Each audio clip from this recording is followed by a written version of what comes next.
Saziyên sivîl hinek partiyên Bakur û welatiyên Amedê ji bo ku qedexeya derketina derve ya navçeya Sûrê were rakirin li taxa deriyê Çiyê kom bûn. Şandeya ku ji parlamenterên HDP û hevserokên partiyan û saziyan tê holê ji bo ku xelk bikaribe têkeve nav Sûrê bi polîsan re guftgokek bikin çûn nav Sûrê.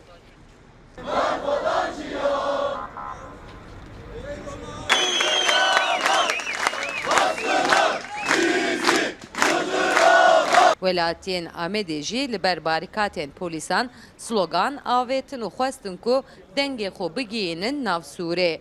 Şande piştî hevdîtînê daxuyanî dan. Me hevdîtinek bu ara pek anî.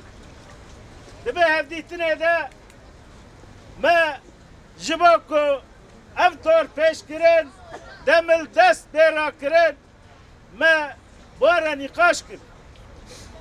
Tiştê ku ji me re gotine kurtasî dibêjin ku heya êvarê ev ê bê dorpêşkirina hanê me rakin. Lê belê em dibêjin anha gerek hûn rakin.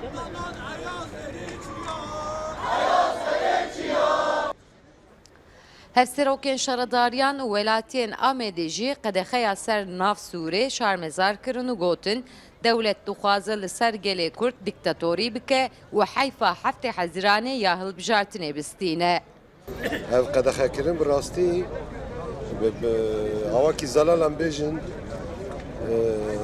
demê 12 Êlûlê sal 1980 de darbeya leşkerî wexta çêbibû ji rewşa îro ne pêştir bû qedexeyên derketina derve dîsa kiryarên hêzên ewlekariyê di wê demê çi dikirin îro ji wê derbas kirin.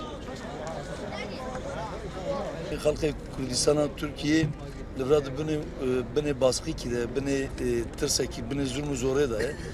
Em jî temeniya me ev e ku evê pêvajoya ku 3 sal berê ku hatibû ziman ev dolmabaxçe mutabaqatî 12 madde ku mutabaqatekî ser hatibû çêkirin em dixwazin ev ye bi aşîtî bi bê sîlah bê çek evî viya bi aşîtî were ortê.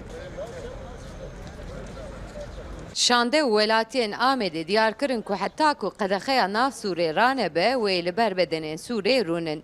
Piştî çend saetan walîtiya Amedê ber vî saet 5 qedexe rakir.